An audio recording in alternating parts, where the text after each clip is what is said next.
మీ అందరికీ నా ప్రత్యేకమైన వందనాలు.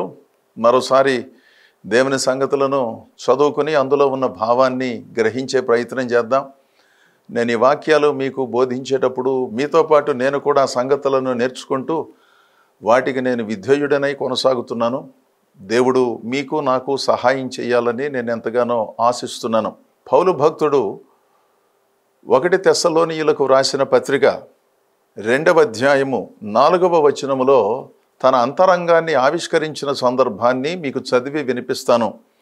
సువార్తను మాకు అప్పగించుటకు యోగ్యులమని దేవుని వలన ఎంచబడిన వారమై మనుషులను సంతోషపెట్టువారము కాక మన హృదయములను పరీక్షించు దేవునినే సంతోషపెట్టువారమై బోధించుచున్నాము. ఎంత చక్కని మాట చెప్పాడండి. ఎంత గొప్ప ఆత్మవిమర్శతో కూడిన భావమో ఒకసారి ఆలోచన చెయ్యండి. దేవుడంట వారికి సువార్తను చెప్పే బాధ్యతను అప్పగించటానికి గల కారణము వారిలో ఉన్న యోగ్యమైన ప్రవర్తన. అందుకని దేవుడు అప్పగించాడంట. అది నిజమే కదా. యోగ్యమైన ప్రవర్తన లేకుండా దేవుని సువార్తను బోధించటానికి ఎవరు బయలుదేరకూడదు కదా. కాకపోతే అక్కడక్కడ కొన్నిసార్లు విచిత్రమైన మానసిక ప్రవృత్తి కలిగిన వాళ్ళు, భౌతికంగా క్రమశిక్షణ లేని వాళ్ళు, ఆర్థిక క్రమశిక్షణ లేనివారు, దైవ సంబంధితమైన సంగతులంటే భయము లేని వాళ్ళు ఈ మధ్యకాలంలో ఎక్కడ పడితే అక్కడ బయలుదేరటం మనం చూస్తున్నాము. వాళ్ళను అనుసరించే వాళ్ళను కూడా మనం చూస్తున్నాం. వ్యక్తిగత పరిశుద్ధత లేకుండా, దేవుని భయము లేకుండా, జవాబుదారీతనము లేకుండా దేవుని సంగతులను కానీ భక్తిని కానీ జరిగించటం బహు ప్రమాదకరం కదా. ఈ సంగతులను ప్రతి ఒక్కరూ గమనించటం చాలా ప్రాముఖ్యం. అలాంటి వారికి నాయకుడు అనే ఒక అనుభవజ్ఞులైన దైవ సేవకులు ఎవరైనా ఉన్నారా? వాళ్ళుంటే చెప్పేవాళ్ళు. ఎందుకంటే ఎవరికి వారు నాయకులు కదా. ఎలాంటి అనుభవము లేకపోయినా నాయకులుగా చలామణి అయిపోతూ సర్వము నాకు తెలుసనే భావనతో ఎవరికి తోచిన విధంగా వారు దేవుని సేవలను జరిగిస్తూ ఉండగా కొన్నిసార్లు కొంతమంది ద్వారా ఎంత నష్టం క్రైస్తవ సంఘానికి జరుగుతుందో మీకు కూడా తెలుసు, నేను చెప్పకుండానే తెలుసు. ఇక్కడ పౌలు భక్తుడు చెప్పిన మాటను చూడండి. సువార్తను మాకు అప్పగించుటకు యోగ్యులమని దేవుని వలన ఎంచబడిన వారమై. ఆ యోగ్యత అనేది మనుషులు ఇచ్చేది కాదు. దేవుడిచ్చిన తర్వాత మనుషులు గుర్తించి దానిని నిర్ధారణ చేస్తారు. దానినే హస్త నిక్షేపణము అంటారు, ఆర్డినేషన్ అంటారు. ఆ ఆర్డినేషన్ అనే ఒక పవిత్రమైన స్థితిని ఎవరు పడితే వాళ్ళు పొందుకోవటానికి అవకాశం లేదు. కాకపోతే ఈ రోజుల్లో ఒక నిబద్ధత, క్రమశిక్షణ అనేది ఏమీ లేదు గనక వాళ్ళ జీవితాలను చూడని వాళ్ళు కూడా ఆయా ప్రాంతాల నుంచి వచ్చి ఆర్డినేషన్ ఇచ్చేస్తున్నారు. పెద్దలు, దైవ సేవకులు హస్త నిక్షేపణము ఎప్పుడు జరిగించాలండి? వాళ్ళ వ్యక్తిగత జీవితాన్ని, కుటుంబ జీవితాన్ని, సేవ జీవితాన్ని, వాళ్ళ బోధను, వాళ్ళ ప్రవర్తనను పరిశీలించి కొంతకాలం వారిని చూచిన తరువాత ఆయా పరిస్థితులను ఎదుర్కొన్నప్పుడు వాళ్ళు ఎలా వ్యవహరించారు, ఎంత క్రమశిక్షణగా ఉన్నారు, ఎంత నిబద్ధతగా ఉన్నారో వాళ్ళను దగ్గరుండి అనుభవజ్ఞులైన దైవ సేవకులు పరీక్షించిన తర్వాత హస్త నిక్షేపణము జరిగించాలి. అంతేగాని వాళ్ళు ఎలా జీవిస్తున్నారో, వాళ్ళ బోధ ఏ విధంగా ఉన్నదో, వాళ్ళు చేస్తూ ఉన్న సేవలు ఎలా ఉన్నాయో తెలియకుండా ఎక్కడి నుంచినో వచ్చేసి ఆర్డినేషన్ ఎలా ఇస్తారు, ఎలా తీసుకుంటారు? ఇక్కడ భక్తుడు చెబుతున్నాడు, సువార్తను మాకు అప్పగించుటకు యోగ్యులమని దేవుని వలన ఎంచబడిన వారమై. ఎంత గొప్ప ఆర్డినేషన్ అండి ఇది. ఒకవేళ ఆ భాషలో చెప్పుకోవలసి వస్తే, దేవుని వలన యోగ్యులమని ఎంచబడిన వారమైనందున మాకు సువార్తను చెప్పే బాధ్యతను దేవుడు అప్పగించాడు.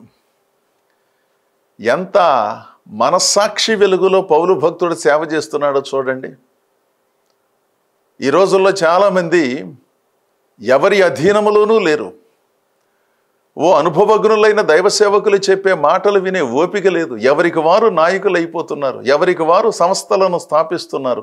స్థాపించడం మంచిదే, కానీ ఆ సంస్థాగతమైన సంగతులలో కాస్త క్రమశిక్షణ కలిగి ప్రజా ప్రయోజనార్థమైన ఆధ్యాత్మిక కార్యక్రమాలను ఎలా నిర్వహించాలోననే సామాన్యమైన సంగతులు కూడా తెలియకుండా ఎవరికి వారు అదో రకమైనటువంటి స్వేచ్ఛలో ప్రవేశించి కొద్దిపాటి విద్యను, వేదాంత విద్యను గుర్తింపు లేని పాఠశాలలలో అభ్యసించి తగిన సువార్త సారాన్ని గ్రహించకుండా వ్యవహరించే ధోరణులు ఎక్కడ పడితే అక్కడ కనపడటం లేదు. యవనస్తులను ప్రోత్సహించడం మంచిదే, వాళ్ళు దేవుని సేవలు జరిగించటం మంచిదే, కానీ వారు చదువుకునే పాఠశాలలు కాస్త ఆధ్యాత్మిక క్రమశిక్షణను నేర్పించేవేనా? గుర్తింపు పొందిన పాఠశాలలో సంపూర్ణ సువార్తను ఉన్నవి ఉన్నట్లుగా స్పష్టంగా చెప్పే పాఠశాలలలో చదువుకుని చక్కగా ఒక అనుభవజ్ఞుడైన దైవ సేవకుని దగ్గర శిష్యరికం చేసి కొన్ని మెళకువలు నేర్చుకుని వారి ఆశీర్వాదంతో వారి నడిపింపులో చక్కగా ఒక సేవను ఆరంభించి కొనసాగించటం మంచిదే. కానీ అలాంటి ఓపిక చాలామందిలో లేదు కదా, ఎక్కడో కొంతమంది ఉన్నారు. సువార్తను దేవుడు మాకు అప్పగించటానికి కారణం మేము బాగా చదువుకున్నామని, మా దగ్గర బాగా డబ్బులున్నాయని, బాగా ప్రావీణ్యత కలిగిన వాళ్ళమని కాదు. దేవుని సువార్తను ప్రకటించే యోగ్యత, ప్రవర్తన, ఆ మంచితనము, ఆ వినయము, ఆ ఒదిగి ఉండే తత్వము, ఆ సహన గుణము మాలో ఉన్నదని గుర్తించి దేవుడు సువార్త ప్రకటించమన్నాడు. అందుకని మేము మనుషులను సంతోషపెట్టువారము కాకుండాను సువార్తను మాకు అప్పగించిన దేవుని సంతోషపెట్టే వాక్యాలు, దేవుని సంతోషపెట్టే పాటలు, దేవుని సంతోషపెట్టే ఆధ్యాత్మిక కార్యక్రమాలను నిర్వహిస్తున్నాము అంటున్నాడు. మనం అర్థం చేసుకుంటే మనుషులను సంతోషపెట్టడం ఏముందండి? మనుషులను సంతోషపెట్టడానికి రకరకాలైన కార్యక్రమాలు జరుగుతున్నాయి. ఈ రోజుల్లో పద్ధతులు ఎలా ఉన్నాయంటే, ప్రజలు కోరుకునే వాటిని మనం ఇవ్వాలండి అని, ప్రజలు కోరుకునే వాటిని ఇవ్వాలి. కానీ ప్రజలు కోరుకునే అన్ని సంగతులను మనం ఇవ్వటానికి వేదికలను నిర్మించుకుని సభలు సమావేశాలు ఏర్పాటు చేసుకోనక్కర్లా. ప్రజలు రకరకాలుగా కోరుకుంటారండి. ప్రజలకు ఆధ్యాత్మికంగా ఆనందాన్ని కలిగించే కార్యక్రమాలు కావాలి, వేదికపై నుంచి హాస్య ప్రసంగాలు కావాలి, అదో రకమైనటువంటి నయనానందాన్ని కలిగించే కార్యక్రమాలు వేదిక పైన జరుగుతూ ఉంటే ఎన్ని గంటలైనా కూర్చుంటారు. దేవుని వాక్యాన్ని ఉన్నది ఉన్నట్లుగా మనం ఇలా ఉండాలి, దేవుడు ఇలా చెబుతున్నాడు, మనం ఏం చేస్తున్నాము అని కాస్త ఆలోచన కలిగించే మాటలు చెప్పేసరికి అవి బరువైన మాటలు గనుక చెవులు వినటానికి పెద్దగా ఇష్టపడం. కళ్ళబొల్లి కబుర్లు, అనవసరమైన సంగతులు, అర్థం లేనటువంటి ఆధ్యాత్మిక సంగతులు చెబుతున్నారు అనుకోండి, వాటిని వినటం తేలిక గనుక తేలిక మాటలో చెవులోకి వెళ్ళిపోతాయి. చెవిలోకే వెళతాయి కానీ అవి హృదయంలోకి వెళ్ళవు. బరువైన మాటలు హృదయంలోకి వెళతాయి. బరువైనటువంటి చిన్న రాయి నీళ్లలో వేస్తే, చెరువులో వేస్తే అది బుడుంగున మునిగిపోయి అడుక్కెళ్తుంది. ఒక బెండు లాంటి అట్టమొక్కను తీసుకొచ్చి నీళ్ల మీద వేస్తే పెద్ద అట్టమొక్కది 2 అడుగులో 3 అడుగులో ఉంటుంది, 4 అడుగుల వెడల్పు ఉంటుంది. దాన్ని తీసుకొచ్చి నీళ్ల మీద వేస్తే ఎప్పుడూ తేలుతూనే ఉంటుంది. తేలికైన పద్ధతులకును బరువైన పద్ధతులకు వ్యత్యాసం అదే. అంతకంటే చిన్నగా ఉన్న చిన్న రాయి నీళ్ళలో వేయగానే టంగును మునిగిపోతుంది. దేవుని సంగతులండి, బరువైన దేవుని సంగతులు చెవుల ద్వారా మనిషిలో ప్రవేశించి హృదయములో స్థిరపడతాయి. వాటిని వినటం కష్టం కొంతమందికి. నవ్వించి కవ్వించి రకరకాలైనటువంటి కార్యక్రమాలు జరిగిస్తే వాటి చుట్టూ తిరగాలని, ఆధ్యాత్మికంగా ఆడంబరాన్ని హద్దుమీరి జరిగించేటటువంటి కార్యక్రమాలను ఉచితంగా చూచి రావాలని, అదో రకమైనటువంటి విచిత్రానుభూతిని పొందుతూ ఆధ్యాత్మిక చైతన్యానికి ఆమడ దూరాన జీవిస్తూ, మేము కూడా భక్తి చేస్తున్నామండి, మేము కూడా కార్యక్రమాలను నిర్వహిస్తున్నామండి, మేము కూడా సభలో సమావేశాలు ఏర్పాటు చేసుకున్నామండి, బోల్డు మంది వచ్చారండి, చాలా సంతోషం, బోల్డు మంది రావడం సంతోషం.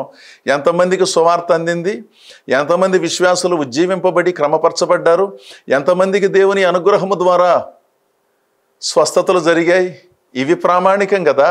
అవేమీ లేనప్పుడు దేని గురించి మాట్లాడుకోవాలి మనం?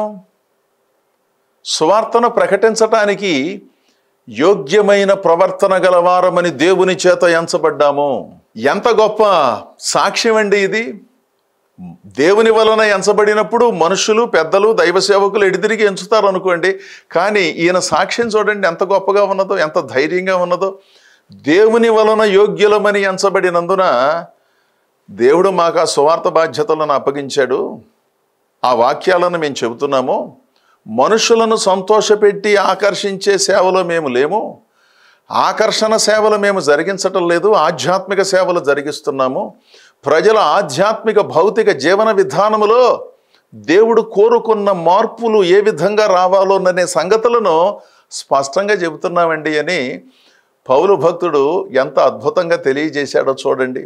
అందుకని విశ్వాసులారా, దైవ సేవకులారా, మన అందరం దేవుని చేత యోగ్యతను పొందుకుని మనుషులను సంతోషపెట్టే కార్యక్రమాలను ప్రక్కన పెట్టి దేవుని సంతోషపెట్టే కార్యక్రమాలను, దేవుని సంతోషపెట్టే దేవుని ఉపన్యాసాలను, దేవుని సంతోషపెట్టే పాటలను, దేవుని సంతోషపెట్టే సంగీతాన్ని అనుసరించవలసిన అవసరం ఎంతో ఉన్నది కదా.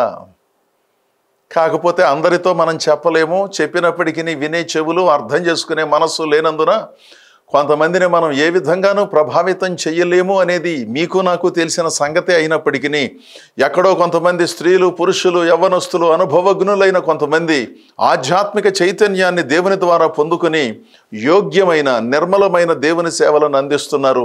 వాళ్ళను గుర్తించి అభినందించండి, వాళ్లను ఆదరించండి, వాళ్లకు చేదోడు వాదోడుగా ఉండండి.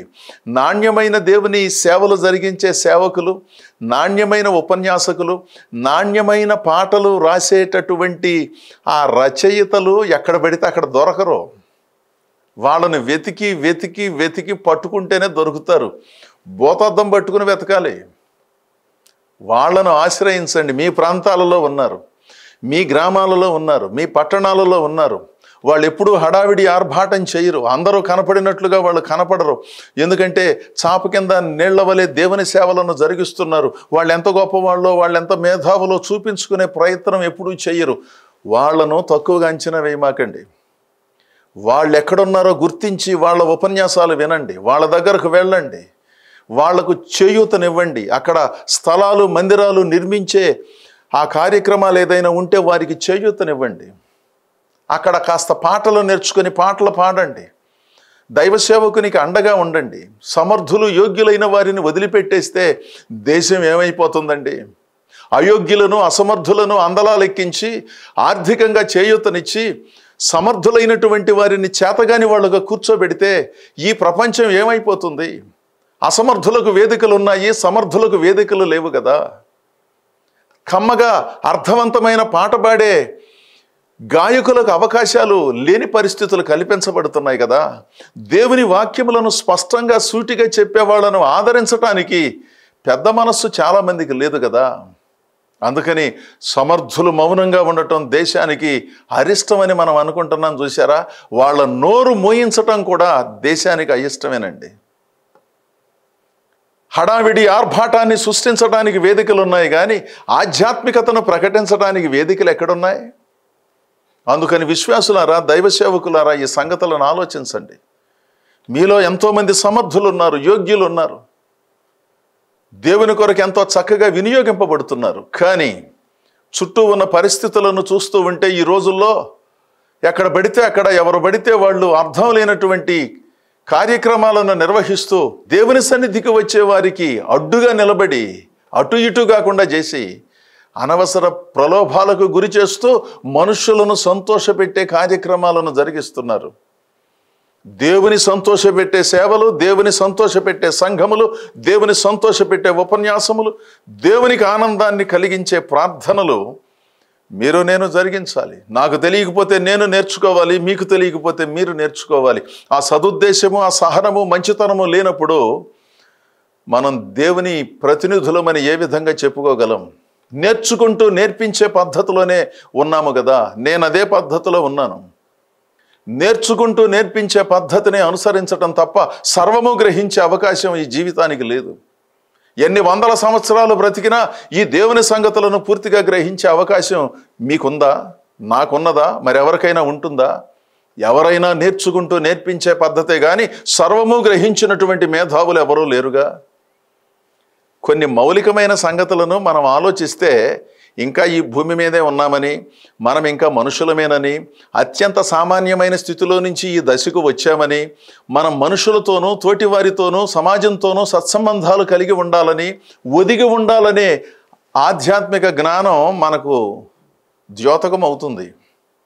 లేకపోతే అసలు మనం చాలా గొప్పవాళ్ళమని, మేధావులమని అని అనుకోవాలని అనిపిస్తుంది. ఎందుకంటే పక్కన వాళ్ళు కూడా అలా అనేసరికి అయోమయంగా నిజమేనేమోననే భావనలోకి వెళ్ళి అత్యంత ప్రాముఖ్యమైన సంగతులను నిర్లక్ష్యం చేసే అవకాశం ఉంటుందిగా.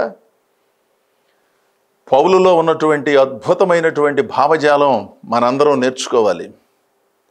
ఆ తర్వాత మత్తయి సువార్త 22వ అధ్యాయము 26వ వచనంలో యేసు ప్రభువుని గురించి చెప్పబడినటువంటి మాట ఒకటి ఉన్నది కదా. ఎందుకంటే ఆయన ఏం మాట్లాడతాడో పట్టుకుందాం, ఏ తప్పు మాట్లాడతాడో పట్టుకుందామని పరిసయ్యులు శాస్త్రులు వీళ్ళకి ఇదే ఉద్యోగం. వీళ్ళు వాక్యం వినటానికి రారు, ఎవరేం మాట్లాడుతున్నారో ఏం చేస్తున్నారోనని ఆ సందర్భంలో నుంచి ఆ మాటను బయటికి తీసి ఆయన ఇలా అన్నాడు ఈయన అలా అన్నాడని ఈ గోల ఎక్కువైపోయింది కదా.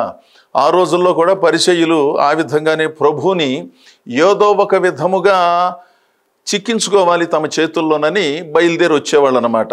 మత్తయి సువార్త 22వ అధ్యాయము 16వ వచనం, బోధకుడా నీవు సత్యవంతుడవయ్యుండి దేవుని మార్గము సత్యముగా బోధించుచున్నావనియు నీవు ఎవరిని లక్ష్య పెట్టవనియు మోమాటము లేని వాడవనియు మేమెరుగుదుము.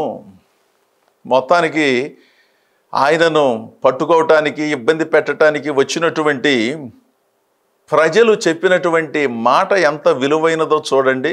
బోధకుడా నీవు సత్యవంతుడవు, దేవుని మార్గము సత్యముగా బోధించుచున్నావు. ఇది ఎంత గొప్ప సాక్ష్యమో మీరు చూడాలి.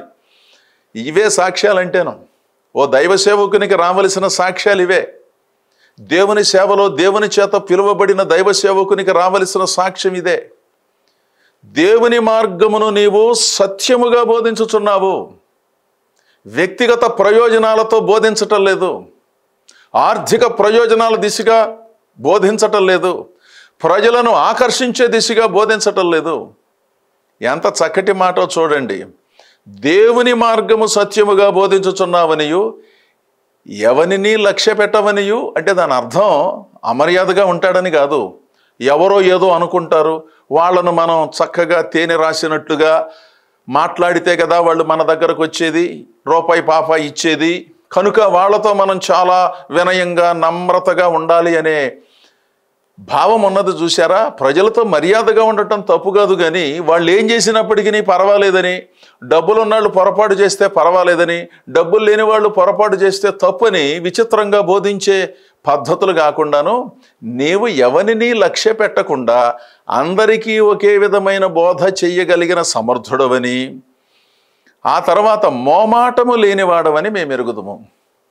అంటే మనిషి ముఖము ముందు ఏదో ఒకటి చెప్పి పోయేవాడు కాదు, ఉన్నది ఉన్నట్లుగా చెప్పేవాడవు. ఇదండి యోగ్యత అంటే. సువార్తను చెప్పటానికి యోగ్యత ఇది, భక్తి చేయటానికి కూడా ఇదే యోగ్యత. ఇలాంటి దేవుని సంగతులు వినాలి. యేసుప్రభు ఈ బోధలు చేశాడు. అంతేగాని నువ్వేం చేసినా పర్వాలేదు, దేవుడు నిన్ను దీవిస్తాడు, దేవుడు నీకు ఇల్లు వాకిలు ఇస్తాడు, దేవుడు నీకు ఉద్యోగం ఇస్తాడు, దేవుడు నీకు అది ఇస్తాడు ఇది ఇస్తాడు, నీకు విశ్వాసం ఉంటే సరిపోతుందని ఆ బోధలేమి ప్రభు అదే పనిగా చేయలే. జీవన విధానాన్ని నేర్పించాడు, క్రమశిక్షణను నేర్పించాడు, కుటుంబ జీవితం అంటే ఏమిటో నేర్పించాడు, పిల్లలు ఎలా ఉండాలో చెప్పాడు, పెద్దలు ఎలా ఉండాలో చెప్పాడు, ధర్మశాస్త్రోపదేశకులు ఎలా ఉండాలో చెప్పాడు. వాటిని మనం గుర్తించాలి. అవి మౌలికమైన సంగతులు. మోమాటము లేకుండా ఉన్నది ఉన్నట్లుగా చెప్పగలిగిన, నిర్మలమైనటువంటి బోధలు చేయగలిగిన సమర్థుడవనే సంగతి మాకు తెలుసయ్యా. నిన్ను పట్టుకోవటానికి గత 3 సంవత్సరాలుగా మిమ్మల్ని వెంబడిస్తున్నాం, ఏం చెబుతావా ఏం చెబుతావా ఏం చెబుతావా అని. కానీ ఆధ్యాత్మిక సత్యాలను అద్భుతంగా చెప్పగలిగినటువంటి మీ ప్రతిభను మేము అభినందించకుండా ఉండలేకపోతున్నాం అని. ఆ తర్వాత వాళ్ళు ఏదో ప్రశ్నలు అడిగారు, దానికి ప్రభు సమాధానం చెప్పాడు అనుకోండి. దేవుని ప్రజలారా, విశ్వాసులారా, ఇలాంటి నిర్మలమైన దేవుని సంగతులను చెప్పే దైవ సేవకులు మీ ప్రాంతాలలో చాలామంది ఉన్నారు. మీ గ్రామాలలో ఉన్నారు, మీ పట్టణాలలో ఉన్నారు, మీ వీధిలోనే ఉన్నారు. వాళ్ళని వెతికి పట్టుకోండి. ఓ హడావిడి ఆర్భాటం చేయరు వాళ్ళు. వాళ్ళను పట్టించుకోండి, వాళ్ళను గుర్తించండి, వాళ్ళ ఉపదేశాలు వినండి. అప్పుడు దైవ సంబంధితమైన క్రమశిక్షణ మన అందరికీ అబ్బుతుంది. కొంతమందికి ఎందుకు క్రమశిక్షణ లేదు, ఎందుకు వ్యక్తిత్వ వికాసం లేదో తెలుసా? వాళ్ళు వినవలసిన బోధలు వినటం లేదు. బాధలు పోగొట్టుకునే స్థలాలకు తిరుగుతున్నారే తప్ప సరి అయిన బోధలు వినే స్థలాలకు వారు వెళ్ళనందున వ్యక్తిత్వము మార్చబడటం లేదు. దానివలన తీవ్ర నష్టం ఉన్నది. మన శరీరంలో ఉన్న కొన్ని రోగాలు తగ్గినా మనం బ్రతికినంతకాలం ఈ శరీరంలో ఉండాలి. ఆయా కాలాలు విచిత్రమైనటువంటి ప్రభావాలను మన పైన చూపించినప్పుడు పోయిన రోగాలు మరలా వస్తాయి, తగ్గుతాయి, మరలా వస్తాయి, తగ్గుతాయి. ఇవి సహజ ప్రక్రియలో జరుగుతాయి. దేవుడు స్వస్థతలు కూడా చేస్తున్నాడు కనుక అందులో తిరుగులేదు. కేవలము అదే ఆకర్షణలో భక్తి చేయలేము. బుద్ధిలో చైతన్యం రావాలి, భావ చైతన్యం రావాలి, బుద్ధి వికాసం రావాలి, బాధ్యతతో కూడిన భక్తి రావాలి. అది కదా మనలను బ్రతికించేది.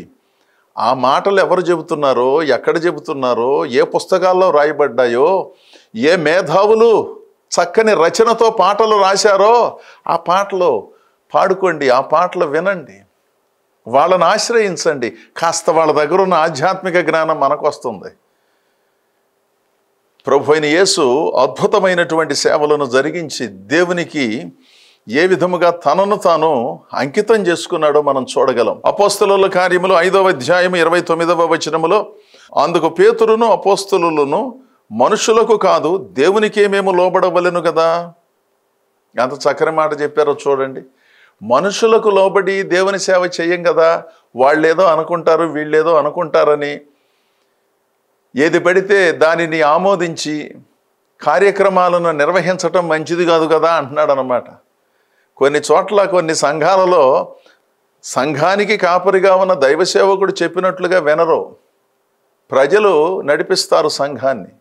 ప్రజలు సలహాలు చెప్పటం తప్పు కాదు, ఇలా చేద్దామండి అయ్యగారు అనటం తప్పు కాదు, లేదా ఇది బాగాలేదని కొన్నిసార్లు చెప్పే పద్ధతి ఒకవేళ నిజమైతే అది కూడా ఏ విధంగానూ మనం ఆక్షేపించడానికి వీల్లేదు. కానీ సమర్థుడు యోగ్యుడైనటువంటి దైవ సేవకుడు ఉన్నప్పటికీ సమర్థులను కూర్చోబెట్టి అసమర్థులతో కార్యక్రమాలను నడిపించే అలవాటు ఈ దేశంలో ఎక్కువ కదా. ఎందుకంటే సమర్థులకు అవకాశాలు ఇవ్వం కదా. ఆ పద్ధతిని అనుసరించి కొన్నిసార్లు విచిత్రంగా వ్యవహరిస్తూ ఉంటారు కొంతమంది. అలాంటి వాళ్ళ చుట్టూ తిరగమాకండి, దేవుని చుట్టూ తిరగండి, దేవుని భయం కలిగి జీవించండి. ఇక్కడ పేతురు చెబుతున్నాడు, అపోస్తలులు అంటున్నారు అక్కడ ఉన్న అధికారులతో, మనుషులకు కాదు దేవునికి మేము లోబడాలి కదండి. దేవునికి లోబడి దేవుని సంతోషపెట్టే సేవ చేస్తాం. కానీ అనవసరమైన ఆధ్యాత్మిక కార్యక్రమాలను నిర్వహించి దేవుని కొరకు సాధించేది ఏమీ లేకపోయినా సొమ్ములను గుమ్మరించి వ్యక్తిగత ప్రాబల్యాన్ని పొందుకోవటం, ఇట్లాంటి సేవలు మేము చేయమండాయా. మనుషులను సంతోషపెట్టే వాళ్ళము కాదు, దేవునినే సంతోషపెడుతున్నాం అన్నాడు. దైవ సేవకులైనా విశ్వాసులైనా మనం కూడా నేర్చుకోవాలి. మీరు నేను నేర్చుకోవాలి. అనవసరమైన ఆర్భాటం, ఆధ్యాత్మికతకు తావులేని కార్యక్రమాలకు విరాళాలు ఇచ్చి ఎంతో శ్రమపడి దేవుని సన్నిధిలో సేవలు అందించే నాణ్యమైన సేవకులకు విరాళాలు ఇవ్వటంలో చేతులు రాకుండాను ముడుచుకుపోయే పరిస్థితుల మధ్యలో కాకుండా యోగ్యులు సమర్థులైన వారిని గుర్తించండి. దేవుని చేత పరీక్షించబడి దేవుని మెప్పును పొంది సేవలు జరిగించే వారికి చేయూతనివ్వండి, వారి కొరకు ప్రార్థన చేయండి, వాళ్ళ దగ్గరికి వెళ్ళండి. తద్వారా మీరు మీ కుటుంబాలు దీవించబడతాయి. ప్రపంచమంతా కూడా దేవుని వాక్యముతో వర్ధిల్లుతుంది. అలాంటి గొప్ప సేవలు ఇప్పటికే జరిగిస్తూ ఉన్న మిమ్మలను అభినందిస్తూ మిగిలిన వారిని ఈ సంగతులు ఆలోచించమని కోరుతూ ఈ నా మాటలు ముగిస్తున్నాను. దేవుడు మిమ్మలను దీవించునుగాక. ఆమేన్.